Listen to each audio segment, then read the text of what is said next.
पश्चिम Asia में जंग का दायरा लगातार बढ़ रहा है। ईरान और इजरायल के बीच टकराव अब सीधे तौर पर अमेरिका तक पहुंचता दिख रहा है। मिसाइल, ड्रोन हमले और एयर स्ट्राइक के बीच हालात हर घंटे और ज्यादा खतरनाक हो रहे हैं। ईरान ने अपने सैन्य अभियान ऑपरेशन टू प्रॉमिस 4 की 23वीं वेव लॉन्च करने का दावा किया, जबकि दूसरी तरफ तेहरान समेत कई इलाकों में एयर स्ट्राइक की खबरें सामने आ रही हैं। अब सवाल यह है कि क्या ये टकराव पूरे क्षेत्र को बड़े युद्ध की तरफ धकेल रहा है। देखिए,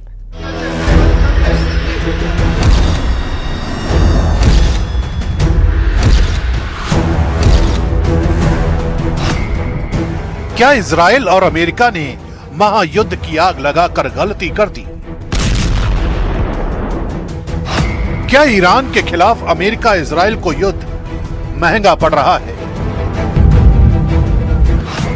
क्या इजराइल अमेरिका ने ईरान की ताकत का गलत आकलन किया?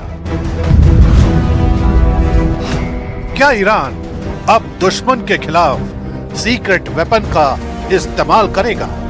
Oh my God.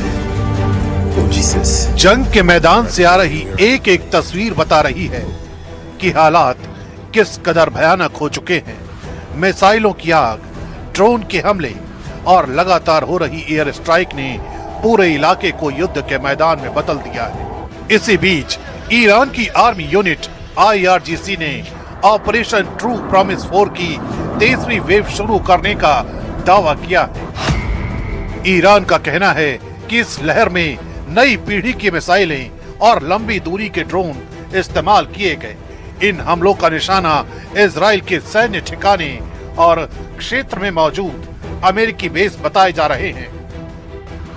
लगातार बढ़ते हमलों ने इस जंग को और खतरनाक बना दिया है और पूरी दुनिया की नजरें अब इस संघर्ष पर टिक गई हैं। ईरान का दावा है कि इस ताजा हमले में कई अहम सैन्य और रणनीतिक ठिकानों को निशाना बनाया गया। रिपोर्टों के मुताबिक इराक और जॉर्डन के पास मौजूद अमेरिकी रडार और एयर डिफेंस सिस्टम भी हमलों की जद में आए। कुछ रिपोर्ट में यह भी कहा गया है कि एक अमेरिकी terminal high altitude area defence system यानी थर्ड को निशाना बनाया गया। इसके अलावा इराक के एरबिल और बगदाद के आसपास भी ड्रोन एक्टिविटी देखी गई। यानी ऑपरेशन ट्रू प्रॉमिस 4 अब सिर्फ इजराइल तक सीमित नहीं रहा, बल्कि पूरे क्षेत्र में फैलता नजर आ रहा है। ईरान के इस ऑपरेशन का असर सिर्फ सैन्य ठिकानों तक सीमित नहीं दिख रहा। इराक के बसरा इलाके में ऊर्जा ढांचे और तेल से जुड़े ठिकानों के आसपास भी ड्रोन हमलों की खबरें सामने आ रही हैं। रिपोर्ट के मुताबिक बेकर ह्यूजेस से जुड़ी एक ऊर्जा सुविधा, रोमाइला ऑयल फील्ड और बसरा एयरपोर्ट के आसपास धमाकों की आवाजें सुनी गई। अगर ये दावे सही साबित होते हैं तो इसका मतलब है कि जंग अब सैन्य ठिकानों से निकलकर आर्थिक और ऊर्जा ढांचे तक पहुंच रही है।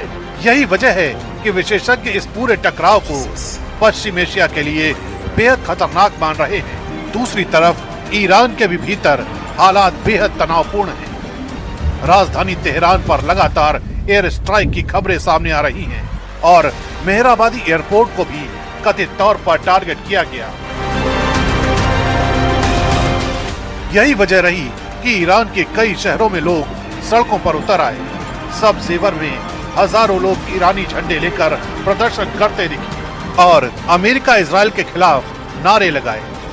ये तस्वीरें बताती हैं कि जंग सिर्फ सैन्य मोर्चे पर नहीं, बल्कि मनोवैज्ञानिक और राजनीतिक मोर्चे पर भी लड़ी जा रही है।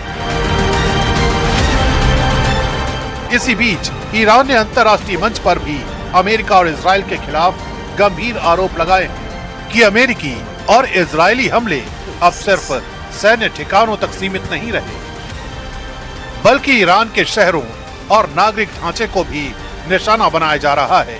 उनका आरोप है कि घनी आबादी वाले इलाकों पर 2-2 हजार पाउंड तक के बम गिराए जा रहे हैं, जबकि दुनिया को बताया जा रहा है कि सिर्फ सैन्य ठिकानों पर कार्रवाई हो रही है। ईरान के मुताबिक इन हमलों में अब तक 1332 नागरिकों की मौत हो चुकी है, जिनमें बड़ी संख्या में महिलाएं और बच्चे शामिल हैं। ईरान का दावा है कि 180 से ज्यादा बच्चों की मौत हो चुकी है, जबकि 20 से ज्यादा स्कूल और 13 हेल्थ केयर सुविधाओं को टारगेट किया गया है। The United States and Israeli regime continue their brutal and massive attack against Iran and the Iranian people unabatedly and without pause. These attacks are indiscriminate. They deliberately target civilians and civilian infrastructure across my country. The United States and Israel have demonstrated that they recognize no red line in committing their crimes. Iranian cities are being attacked indiscriminately. जाहिर है जंग जैसे जैसे आगे बढ़ेगी दुनिया के लिए चुनौतियां और बड़ी होती जाएंगी।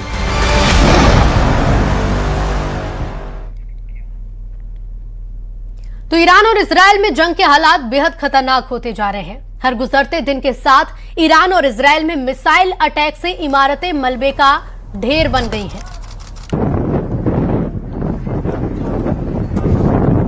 ये तस्वीरें आपके सामने 8वें दिन इस तरह से हमले लगातार किए जा रहे हैं। कई देशों में से हाहाकार है और कई इमारतें जो हैं वो मलबे में तब्दील हो चुकी हैं। जंग के हालात खतरनाक स्थिति में पहुंचते जा रहे हैं। हर दिन ईरान और इजराइल में मिसाइल अटैक हो रहे हैं और ऐसी बड़ी बड़ी इमारतों को निशाना बनाया गया है जो अब मलबे में तब्दील नजर आ रही हैं।